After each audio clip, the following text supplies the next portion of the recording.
Hello everyone.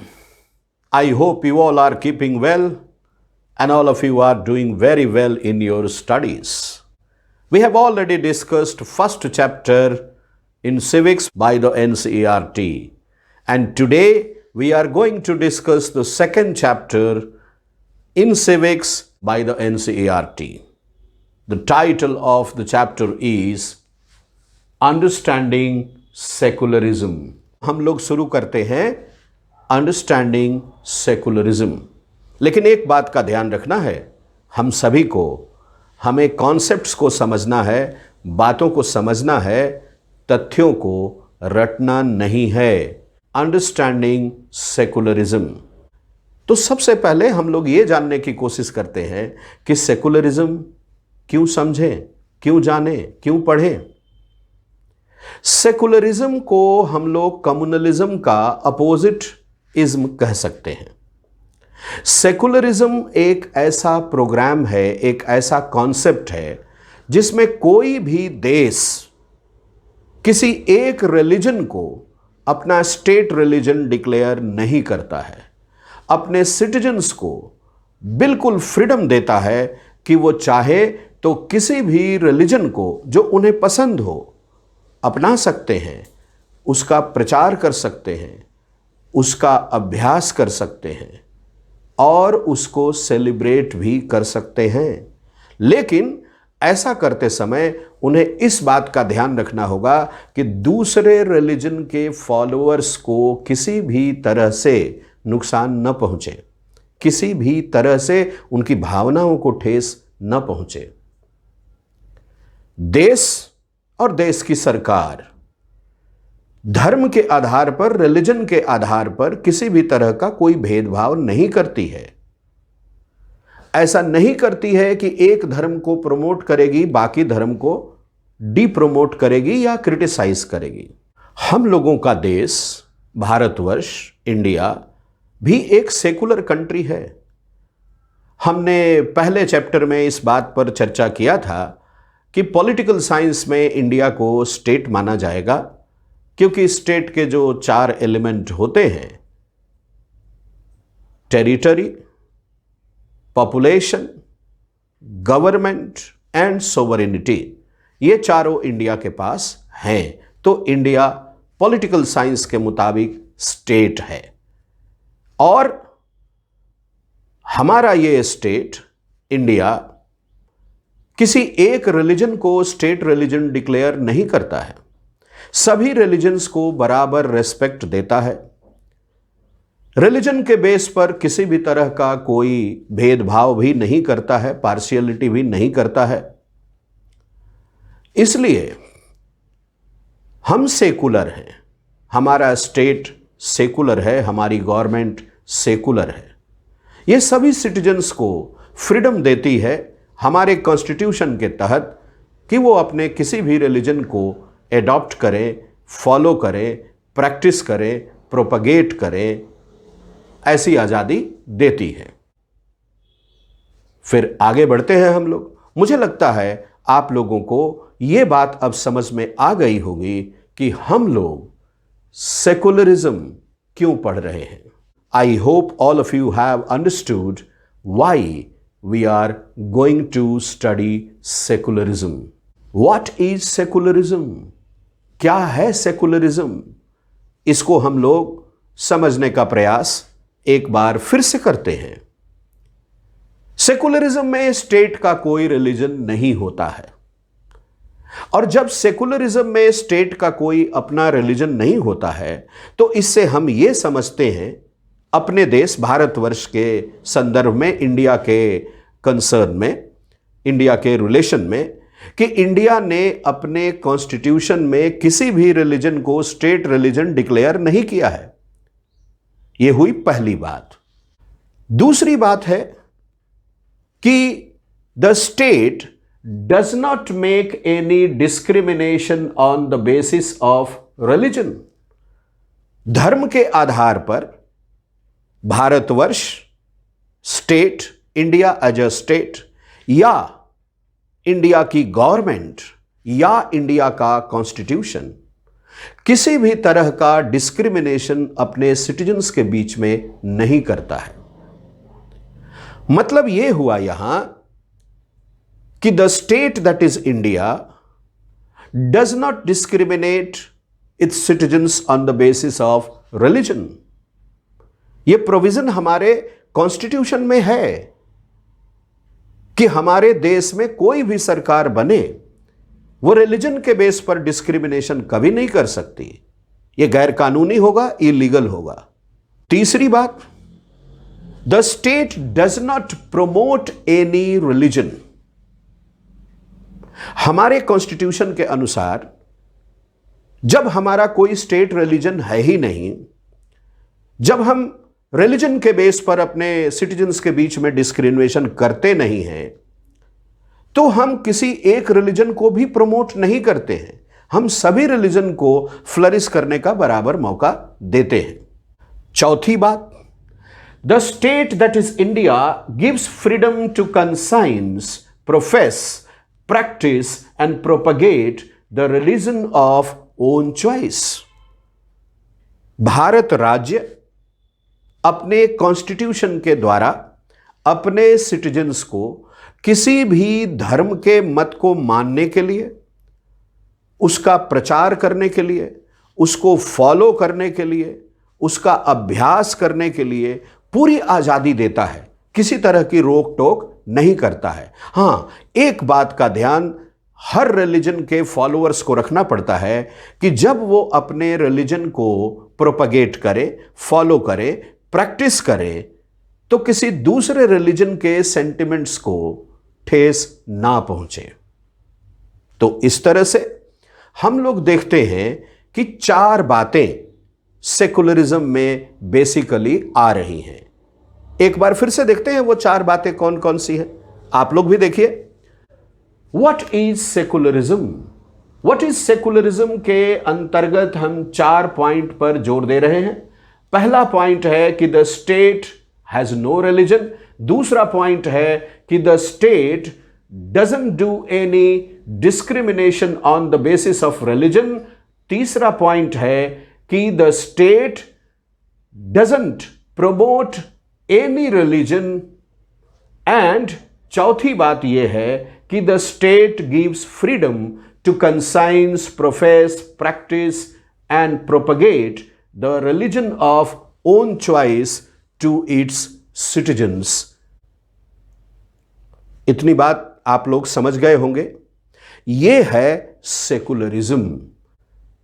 1976 में 42nd amendment लाया गया और पहली बार और अब तक आखिरी बार हमारे कॉन्स्टिट्यूशन के प्रीएम्बल में अमेंडमेंट हुआ।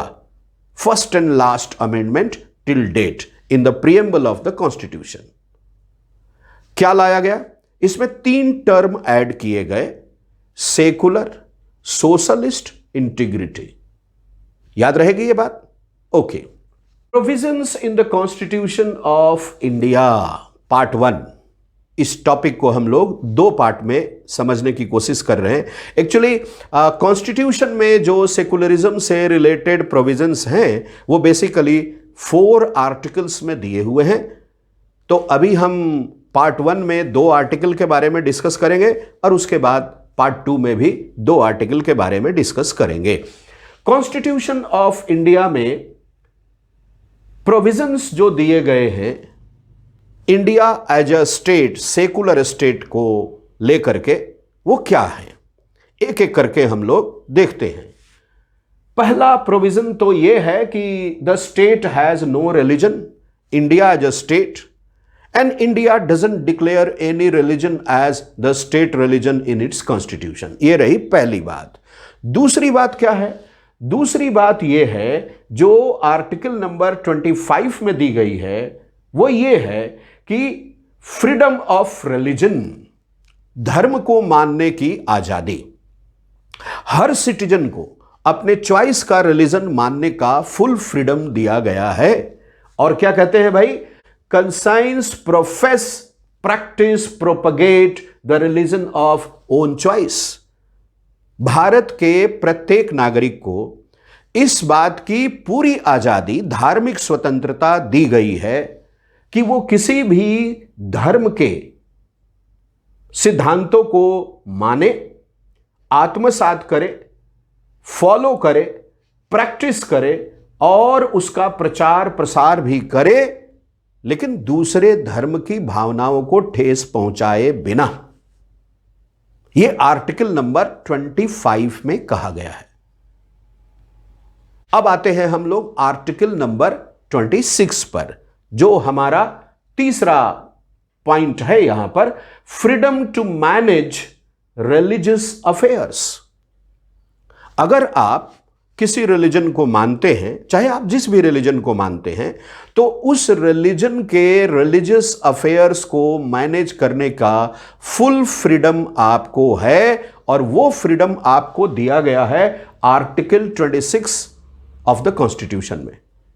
भारत के संविधान के आर्टिकल नंबर 26 में इस बात का प्रोविजन किया गया है कि चाहे आप जिस भी धर्म को मानते हैं, उस धर्म के जितने भी अफेयर्स हैं, जितनी भी एक्टिविटीज हैं, उनको आप मैनेज कर सकते हैं, बिल्कुल कर सकते हैं।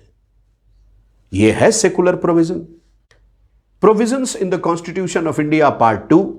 यहां हम लोग दो और आर्टिकल्स के बारे में बात करेंगे। पार्ट 1 में हम लोगों ने आर्टिकल नंबर 25 और आर्टिकल नंबर 26 के बारे में बात किया। यहां पर हम लोग आर्टिकल नंबर 27 और 28 के बारे में बात करेंगे। तो पहले देखते हैं कि आर्टिकल नंबर 27 में क्या कहा गया है। Article number 27 says that the state of India gives freedom from taxes for promotion of religion. Article number 26 इस बात को डिक्लेयर करता है कि अगर आप किसी रिलीजन के फॉलोअर हैं, तो आपको इस बात का फ्रीडम है कि आप अपने रिलीजन के प्रमोशन से रिलेटेड कोई भी एक्टिविटी अगर करते हैं, तो उसमें आपको टैक्स नहीं लगेगा, किसी भी तरह के कर की व्यवस्था नहीं होगी। एक बार फिर से बता रहा हूं आपको, अगर आप किसी रिलीजन के फॉलोअर हैं, चाहे जिस भी रिलीजन के हैं, और उस रिलीजन के प्रमोशन के लिए आप तरह तरह की एक्टिविटीज करते हैं, तो उन एक्टिविटीज को करने के लिए जो भी खर्चा आता है, जो लोग भी उसमें खर्च करते हैं, इस बात की पूरी आजादी है कि वो खर्च करें, कितना भी करें।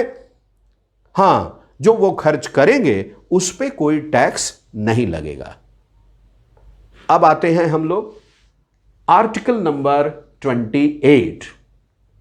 What does article number 28 say? According to article number 28, there is prohibition of religious instructions in the state aided institutions. सरकार ने जितने भी सहायता दे करके, फाइनेंशियल एड दे करके और इंस्टीट्यूशंस खोले हैं, या लोगों ने इंस्टीट्यूशंस खोले हैं और उनको गवर्नमेंट की तरफ से एड मिलता है, तो ऐसे इंस्टीट्यूशंस को रिलीजियस इंस्ट्रक्शन देने की छूट नहीं है, मनाही है। एक बार फिर से इसको समझिए। गवर्नमेंट से सहायता प्राप्त, गवर्नमेंट से आर्थिक सहायता प्राप्त, गवर्नमेंट से फाइनेंशियल एडेड इंस्टीट्यूशंस किसी भी तरह के रिलीजियस इंस्ट्रक्शन को नहीं देंगे।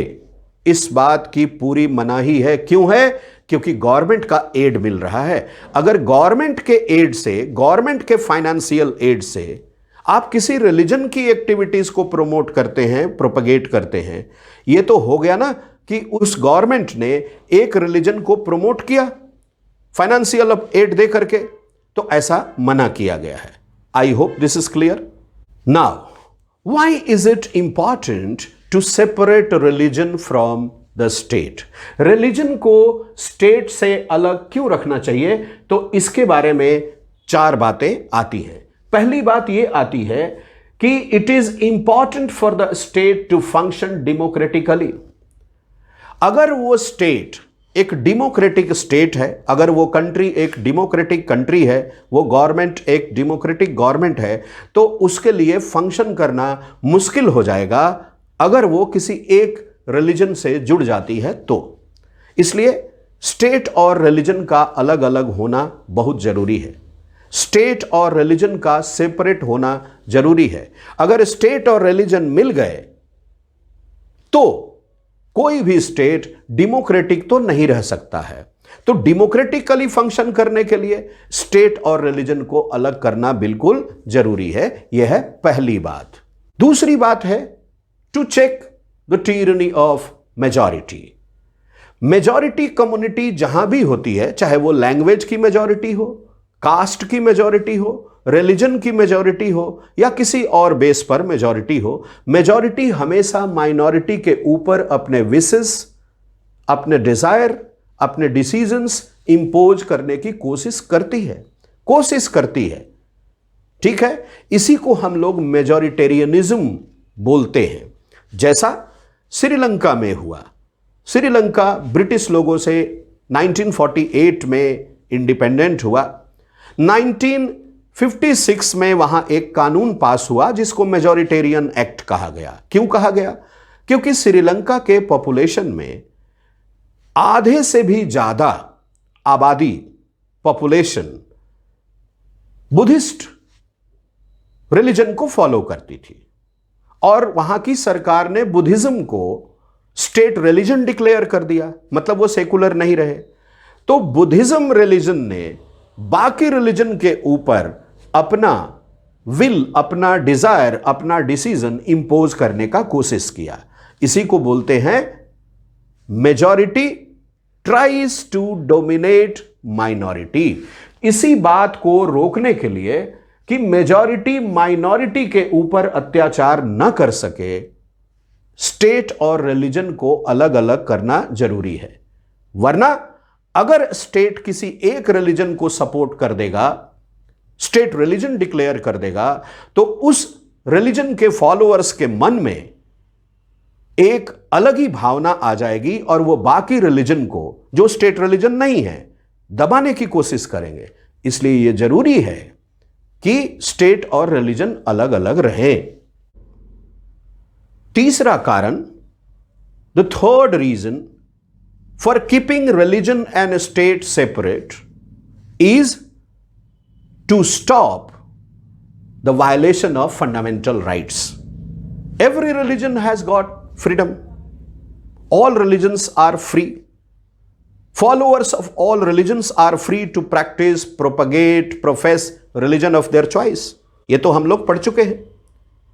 अगर ऐसा है तो ठीक है, और अगर ऐसा नहीं है, स्टेट और रिलीजन को मिक्स कर दिए, किसी एक रिलीजन को स्टेट रिलीजन डिक्लेयर कर दिए, तो आप सोचकर देखिए क्या फंडामेंटल राइट बचेगा? Right to freedom of religion. Majority religion के लोग माइनॉरिटी रिलीजन के ऊपर अपने रिलीजियस ओपिनियन इंपोज करने का कोशिश करेंगे। इसी को रोकने के लिए स्टेट और रिलीजन को अलग करना जरूरी है, तभी हमारे main fundamental rights, specially right to freedom of religion, safe रहेगा। फोर्थ रीजन, चौथा कारण क्या है जिसके चलते स्टेट और रिलीजन को अलग रखना चाहिए? चौथा कारण है to protect the freedom of individuals to religion. हर व्यक्ति को, हर सिटीजन को अपने चॉइस का रिलीजन फॉलो करने का राइट है, और वो अपने रिलीजन को कैसे फॉलो करेगा इस बात की भी राइट है, और वो अपने रिलीजन को कैसे फॉलो करेगा इस बात का भी उसको राइट है। अपने रिलीजन को कैसे वो प्रैक्टिस करेगा इस बात का भी उसको राइट है। अपने रिलीजन को कैसे प्रोपगेट करेगा इस बात का भी उसको राइट है। ऐसे में हर इंडिविजुअल का जो ये फ्रीडम ऑफ रिलीजन है, ये डिस्टर्ब नहीं होना चाहिए। अगर हमने किसी एक रिलीजन को स्टेट रिलीजन डिक्लेयर कर दिया तो ये बिल्कुल डिस्टर्ब होगा, और ऐसा होना नहीं चाहिए। इसीलिए स्टेट को अलग और रिलीजन को अलग रखना बहुत जरूरी है। तो ये 4 पॉइंट हुए, 4 कारण हुए, 4 reasons to keep religion and state separate. I must read out the points once again for you. So here are the points.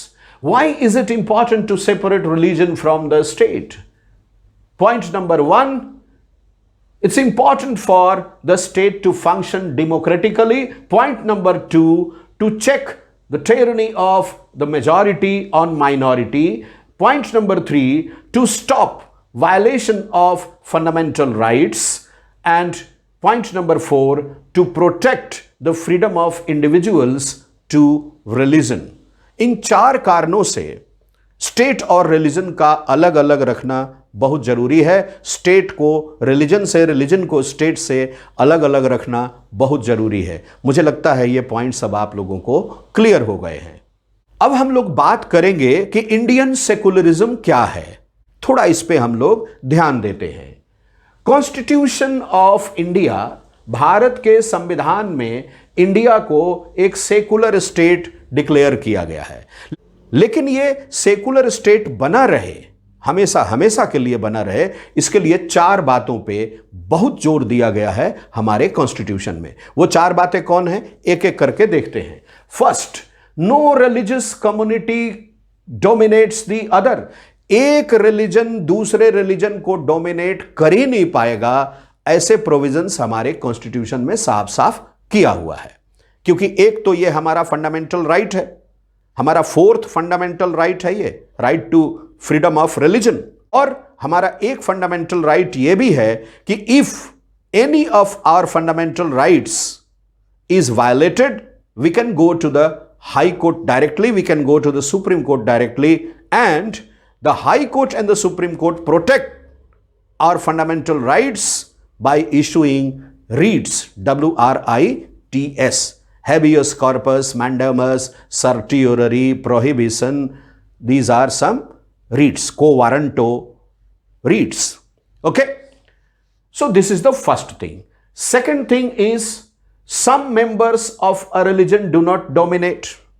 कभी कभी ऐसा होता है कि एक ही रिलीजन में कुछ ग्रुप ऐसा होता है जो दूसरे ग्रुप को डोमिनेट करता है। रिलीजन एक ही है, फॉलोअर एक ही रिलीजन के हैं, लेकिन उसी रिलीजन के कुछ फॉलोअर उसी रिलीजन के दूसरे फॉलोअर को भी डोमिनेट करते हैं, अपने विल उनके ऊपर इंपोज करते हैं कि नहीं, ये काम हम ऐसे नहीं करेंगे, ऐसे करेंगे और आपको भी ऐसे करना पड़ेगा। तो ये सेम रिलीजन के अंदर डोमिनेंस हो गया। इसको भी हमारा कॉन्स्टिट्यूशन रोकता है। यह है हमारा Indian secularism. Third, no religion is enforced. कोई किसी के ऊपर कोई रिलीजन जबरदस्ती का थोप नहीं सकता।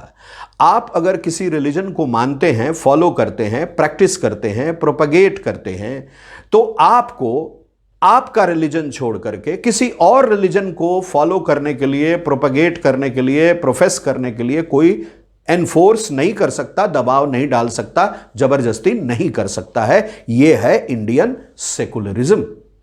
तो 3 बातें हो गई। अब चौथी बात पे आते हैं। 4th पॉइंट यह है कि कोई भी रिलीजियस फ्रीडम आपसे कोई वापस नहीं ले सकता है। Even state can not take away your religious freedom.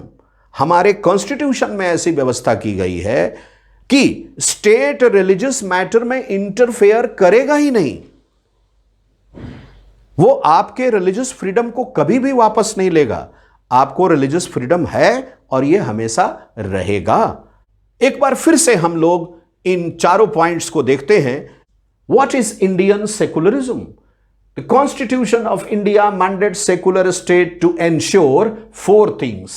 First, no religious community dominates the other religious community. Number 2, some members of a religion do not dominate other members of the same religion. Number 3, no religion is enforced by the followers of one religion on the followers of other religion. And number 4, no religious freedom is taken away from the followers of any religion. ये 4 बातें हैं। ये चारों बातें हमारे constitution में हैं और ये हमारे इंडियन सेकुलरिज्म को मजबूत करती हैं। अब हम लोग आते हैं एक दूसरे टॉपिक पर, और वो टॉपिक क्या है? वो टॉपिक है कि the state prevents domination by majority. Bharat के संविधान के द्वारा भारत राज्य इस बात की पक्की व्यवस्था करता है कि कोई एक रिलीजन जो मेजॉरिटी में हो वो माइनॉरिटी वाले रिलीजन को डोमिनेट बिल्कुल नहीं कर सके। तो इसके लिए क्या करता है? 4 व्यवस्थाएं की गई है। 4 provisions are there, 4 steps are there. Number 1, by distancing itself from the religion. India एक स्टेट है, इस स्टेट ने अपने को रिलीजन से बिल्कुल अलग रखा है। कैसे अलग रखा है? ऐसे अलग रखा है कि किसी भी रिलीजन को इसने स्टेट रिलीजन डिक्लेयर नहीं किया है। The constitution of India doesn't declare any religion as the state religion, means the state that is India has no religion of its own. इसका अपना कोई रिलीजन नहीं है। Rather it gives freedom to its citizens to conscience, practice, propagate, profess religion of choice. Second, through the strategy of non-interference. India एक state है और state of India अपने state के अंदर जो अलग अलग रिलीजन्स हैं, हिंदू हैं, मुस्लिम हैं, सिख हैं, ईसाई हैं, जैन हैं, बुद्धिस्ट हैं, पारसी हैं, इनमें से किसी भी रिलीजन के इंटरनल मैटर्स में इंटरफेयर नहीं करता है। ध्यान देना है, टर्म क्या है? इंटरफेयर नहीं करता है। मतलब किस रिलीजन के फॉलोअर अपने रिलीजन को किस तरह से सेलिब्रेट करेंगे, उस मामले में यह टांग नहीं अड़ाता।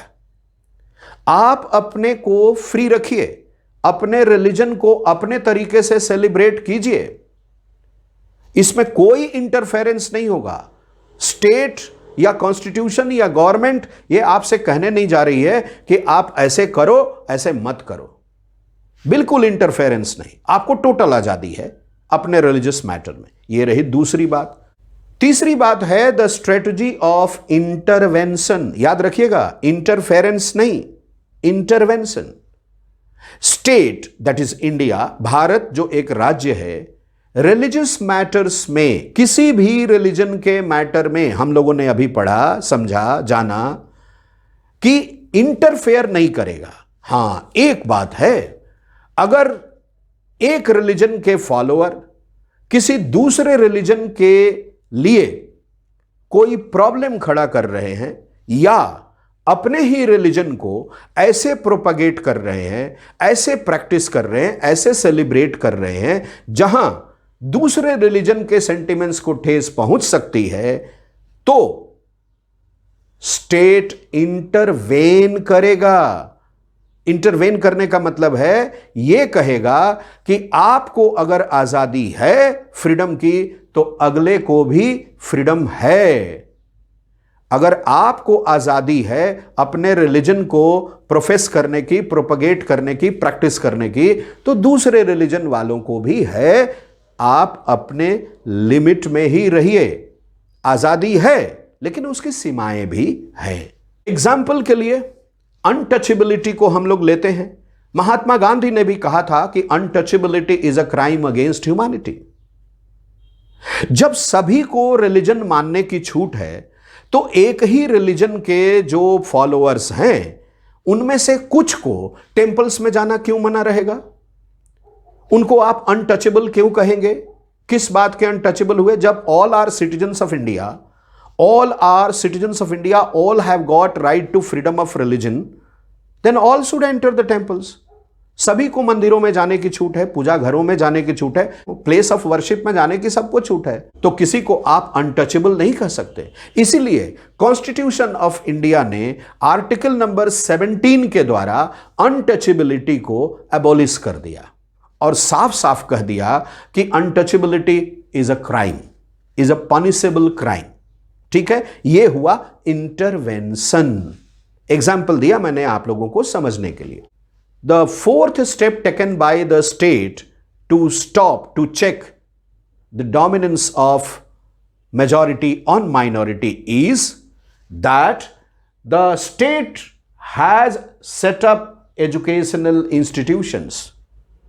स्टेट ने एजुकेशनल इंस्टीट्यूशन शुरू किए हैं सेंट्रल गवर्नमेंट के एजुकेशनल इंस्टीट्यूशंस भी हैं, स्टेट गवर्नमेंट्स जितनी भी हैं हमारी कंट्री में, हर स्टेट गवर्नमेंट ने एजुकेशनल इंस्टीट्यूशंस खोले हैं।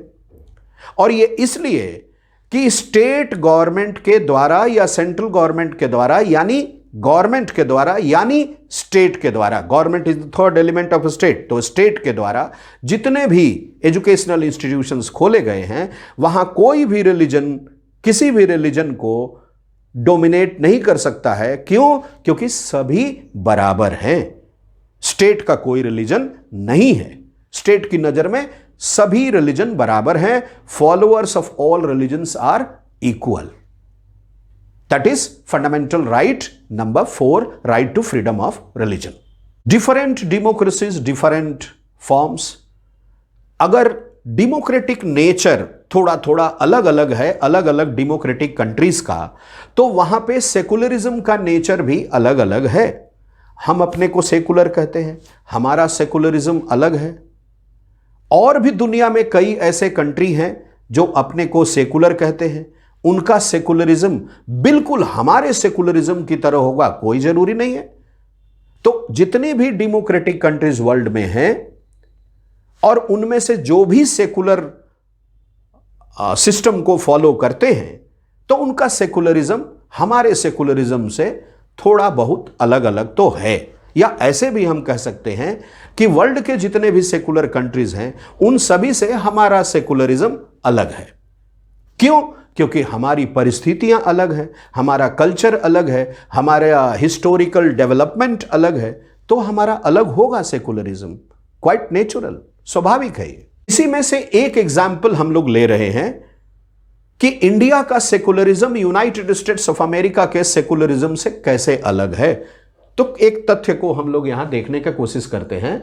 In the United States of America there is strict separation between the religion and the state. United States of America में बिल्कुल स्ट्रिक्टली, पूरी तरह से स्टेट अलग, रिलीजन अलग, किसी मामले में किसी भी तरह का कुछ भी लेन देन नहीं। एग्जाम्पल क्या है? The first amendment of the US constitution, United States of America के कॉन्स्टिट्यूशन में जो पहला अमेंडमेंट लाया गया, उसमें यह साफ साफ कह दिया गया कि state has no religion at all. State को रिलीजन से कोई लेना देना नहीं है। आप अपना रिलीजन कैसे करेंगे, कैसे मानेंगे, कैसे मनाएंगे, कैसे प्रचार करेंगे, कैसे प्रसार करेंगे, कैसे प्रैक्टिस करेंगे, यह टोटली आपका चॉइस है। वहां स्टेट बिल्कुल किसी भी तरह से कोई दखल नहीं देता है। इंडिया में the state can intervene in religious matters. हम लोगों ने एग्जाम्पल में देखा untouchability. When all are citizen of India and all have got equal fundamental rights, then why some people in our society should be deprived of entering temples and places of worship? कैसे रोक सकते हैं? नहीं रोक सकते। इसीलिए जब उनको रोका गया धार्मिक स्थानों पर जाने से, तो इसकी संभावना थी, इसीलिए आर्टिकल नंबर 17 में अनटचेबिलिटी को पनिशेबल क्राइम घोषित कर दिया गया। अनटचेबिलिटी, गांधी जी कहते थे, मैं फिर रिपीट कर रहा हूं कि untouchability is a crime against humanity. अस्पृश्यता मानवता के प्रति अपराध है।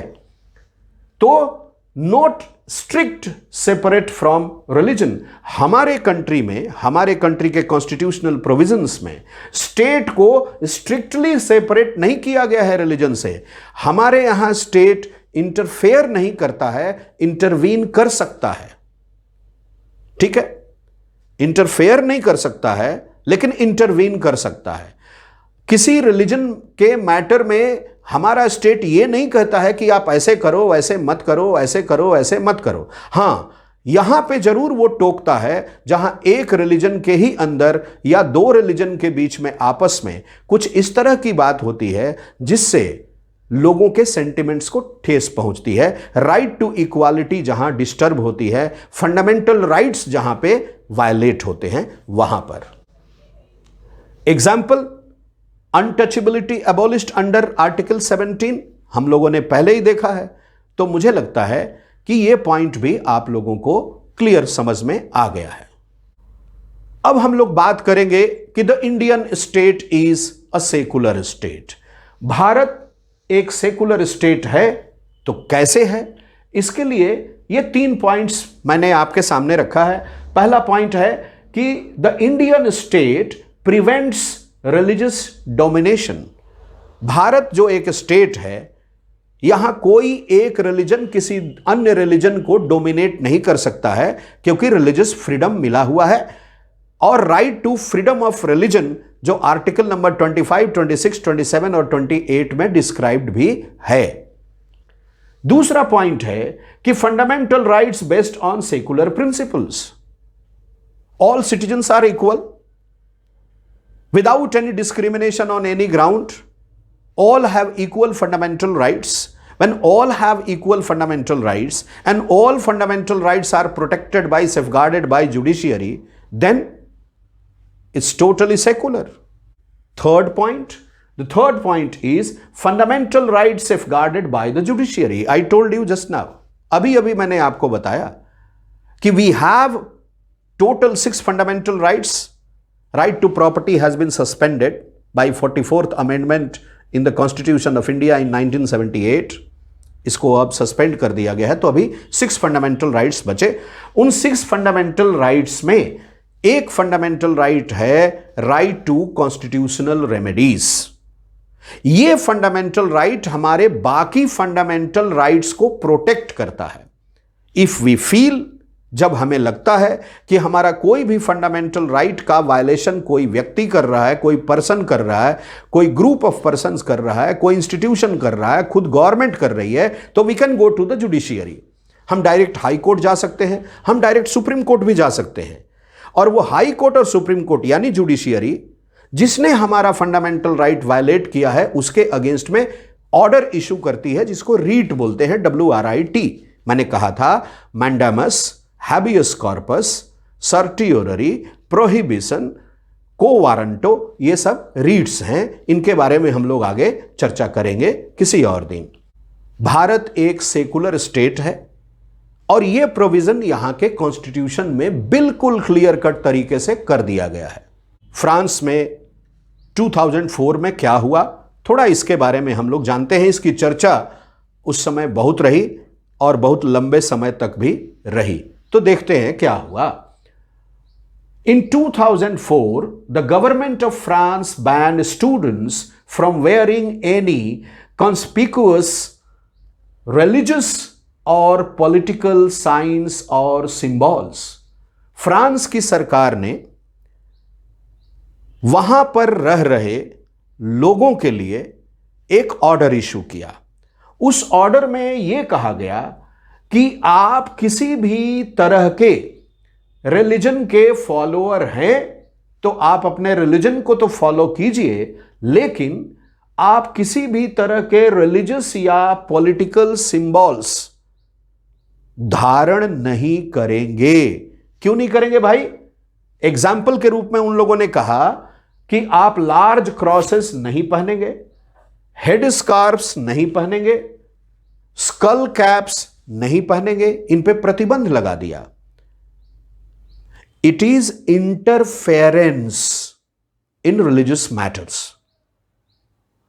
ये इंटरफेयर करना था रिलीजियस मैटर्स में, ऐसा इन रिलीजन के फॉलोअर्स ने महसूस किया। और आप लोग को बता दूं मैं यहां पर कि फ्रांस में बहुत सारे विदेशी स्टूडेंट्स हैं, अलग अलग पार्ट्स ऑफ वर्ल्ड से आकर के वहां पढ़ाई करते हैं, जो अलग अलग रिलीजन के फॉलोअर्स हैं। फ्रांस में अलग अलग एशियन, अफ्रीकन कंट्रीज के लोग आकर के और नौकरी भी करते हैं, व्यवसाय भी करते हैं, बिजनेस भी करते हैं। वो भी अलग अलग रिलीजन के फॉलोअर्स हैं। फ्रांस में बहुत सारे इंडेंचर्ड लेबरर्स हैं। इंडेंचर्ड लेबरर बोलते हैं जब एक कंट्री के लेबरर्स को कैप्चर करके दूसरे कंट्री में वर्कर्स के रूप में, बॉन्डेड लेबर्स के रूप में ले जा करके लोग काम करवाते हैं। जैसे ब्रिटिश लोग जब इंडिया उनका गुलाम था तो ले जाते थे यहां से वर्कर्स को, फिजी ले गए, मॉरिशस ले गए, वेस्ट इंडीज ले गए, है ना, कीनिया ले गए, कई जगह ले गए और काम करवाते थे। दे वर कॉल्ड इंडेंचर्ड लेबरर्स। तो जो ये इंडेंचर्ड लेबरर्स थे, जो इमिग्रेंट्स थे, इन लोगों ने, जो स्टूडेंट्स थे, प्रोफेसर्स थे, जो बिजनेसमैन थे, लेकिन अलग अलग रिलीजन के फॉलोअर्स थे, उनको लगा कि फ्रांस की गवर्नमेंट का ये 2004 का ऑर्डर इंटरफेरेंस इन रिलीजियस मैटर्स है, इसलिए इसका बड़ा प्रोटेस्ट हुआ, स्ट्राइक्स हुए, प्रोसेशंस हुए, बहुत सारी बातें हुई। धीरे धीरे यह मामला शांत हुआ। I hope my students have understood this chapter well. So this is about understanding secularism, especially in India. खास करके भारत के संदर्भ में सेकुलरिज्म को हम लोगों ने समझने का प्रयास किया। आप बार बार इस लेक्चर वीडियो को देख सकते हैं, जहां भी कहीं भी आपको कंफ्यूजन लगेगा आप दोबारा देखेंगे तो आपका कंफ्यूजन जरूर दूर हो जाएगा। अब हम लोग कंक्लूजन पर आते हैं कि इस चैप्टर को समझने के बाद क्या बातें हम लोगों को सीखने को मिली। तो 3 बातें हैं। फॉलो ओन रिलीजन, आप अपने रिलीजन को फॉलो कीजिए, दूसरे के रिलीजन पे टिक्का टिप्पणी करने से बचिए। दूसरा, respect other religions, you follow your own religions, enjoy that, but you respect other religions also. तीसरी बात, be secular, encourage secularism, secular बने रहिए, धर्मनिरपेक्ष बने रहिए और धर्मनिरपेक्षता का प्रचार कीजिए। So my dear students, this chapter is clear to you. Please do take care of your health and studies, wear mask, keep distance, practice regularly, and above all, keep fit and fine. Thank you very much. God bless you all.